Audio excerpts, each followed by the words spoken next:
আজ আমি তোমাদের এই গাছের আম দিয়ে সুন্দর একটা আচার রেসিপি বানিয়ে দেখাবো। তো স্কিপ না করে পুরো ভিডিওটা দেখার চেষ্টা করো, আশা করি তোমাদের খুবই ভালো লাগবে বন্ধুরা।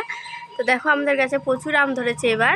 আগের বার সেরকম ধরেনি, এবার কিন্তু প্রচুর আম ধরেছে। তো এই আম দিয়ে আমি তোমাদের আজকে দারুণ স্বাদের আচার বানিয়ে দেখাবো। তো চলো আমগুলো আগে পাড়িয়ে নিই।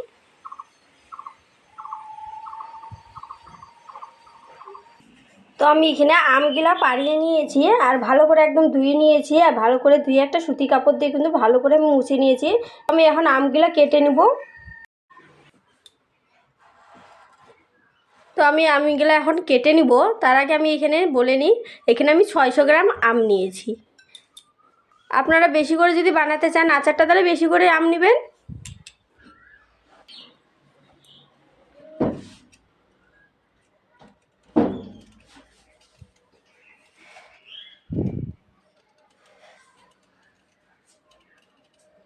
তো আমগুলো আমি এখানে ভালো করে ছুলে নিয়েছি। এবার আমি গ্রেটারের সাহায্যে এগুলো গ্রেট করে নেব। গ্রেট করার জন্য আমি এখানে একটা থালা নিয়েছি, একটা গ্রেটার নিয়েছি। এবার গ্রেটারটা যে মোটা অংশটা আছে, মোটাটা অংশ দিয়ে আমি এটা গ্রেট করে নেব।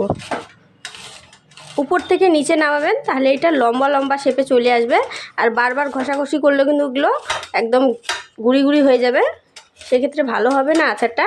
আর এরকম করে উপর থেকে নিচ থেকে নামালে লম্বা লম্বা শেপে চলে আসবে। আর এটা কিন্তু লম্বা লম্বা দেখতে ভালোও লাগবে।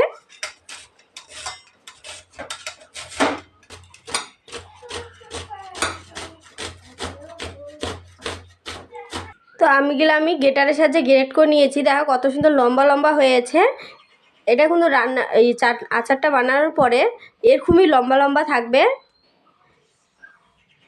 এবার আমি এখানে দিয়ে দিব চিনি। আমি এখানে চিনি নিয়েছি 300 গ্রাম চিনি। আপনারা যদি বেশি মিষ্টি খেতে চান তাহলে আরও বেশি চিনি নিতে পারেন। আমি এখানে 300 গ্রাম চিনি ব্যবহার করেছি। এবার আমি এগুলো ভালো করে মিশিয়ে নেব। এর মধ্যে কিন্তু জল ব্যবহার করবেন না। তো আমার এখানে মাখা হয়ে গেছে, এখন ঢেকে আমি এটা সাইডে রেখে দেব। আর এর জন্য আচারের জন্য আমি একটা মশলা তৈরি করে নেব। আমি এখানে একটা তাওয়া বসিয়ে দিয়েছি, তার মধ্যে দিয়ে দেবো আমি গোটা ধনিয়া, আর দিয়ে দেবো মেথি,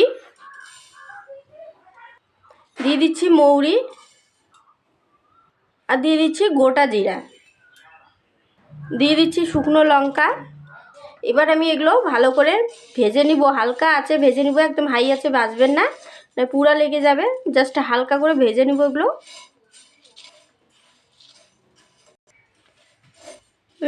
এগুলো ভালো করে ভেজে নিয়েছি। এবার আমি এগুলো নামিয়ে নেব। মশলাটা নামিয়ে এখানে আমি একটা ননস্টিক বসিয়ে দিয়েছি। এবার যে আমি আমটা চিনি দিয়ে মেখে রেখেছিলাম, সেই আমটা আমি এর মধ্যে দিয়ে দিচ্ছি।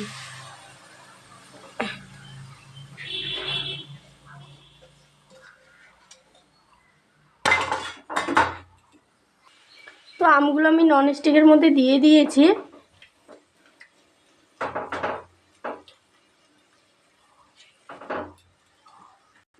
এবার আমি এখানে 50 গ্রামের মতন গুড় দিয়ে দিচ্ছি।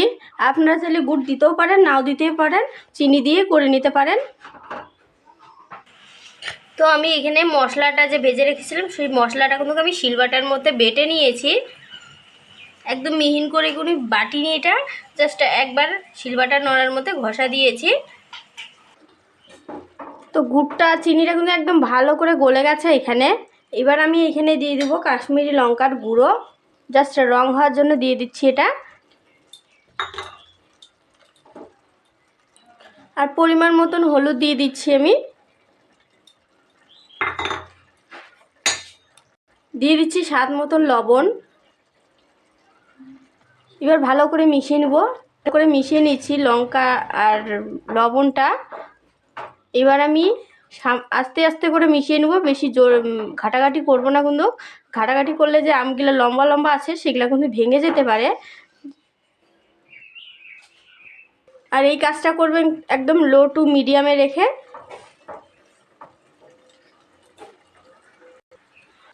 আচারটা যখন এই অবস্থায় আসবে, তখন আমি যে মশলাটা বেটে রেখেছিলাম সেই মশলাটা কিন্তু এর মধ্যে দিয়ে দিচ্ছি। এই মশলার কারণে কিন্তু আচারের ফ্লেভারটা ভালো আসবে, একদম বাজারের মতন। এবার আমি মশলাটাকে ভালো করে মিশিয়ে দিচ্ছি। বন্ধুরা, আমার চ্যানেলে নতুন বন্ধু এসে থাকলে সাবস্ক্রাইব করে দিও, সাবস্ক্রাইব করে আমার পাশে থাকার চেষ্টা করো বন্ধুরা। ভালো করে মিশিয়ে নিচ্ছি আমি। আর আমার রেসিপি ভালো লাগলে অবশ্যই একটা লাইক দিয়ে দিও আর শেয়ার করে দিও।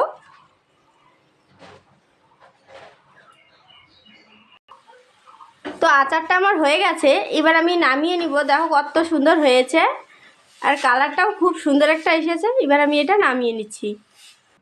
তো আমি এটা বাটির মধ্যে নামিয়ে নিয়েছি। আর এটা কিন্তু অসাধারণ টেস্ট হয়েছে বন্ধুরা। যে মশলাটা আমি বেটে রেখেছিলাম, সেই মশলাটা যে এর মধ্যে দিয়েছি, সেই মশলার কারণে কিন্তু খুব টেস্ট হয়েছে।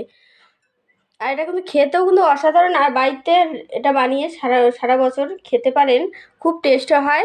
আর আমগুলো কিন্তু একদম গোটা গোটা আছে, বেশি নাড়াচাড়া করলে কিন্তু আমগুলো ভেঙে যেতে পারে। তো আজকের মতন আমি এখানেই বিদায় নিচ্ছি। দেখা হচ্ছে পরের ভিডিওতে সুন্দর একটা রেসিপি নিয়ে। ততক্ষণে তোমরা ভালো থেকো, সুস্থ থেকো। দেখো কত সুন্দর হয়েছে, আমগুলো কিন্তু একদম গোটা গোটা আছে।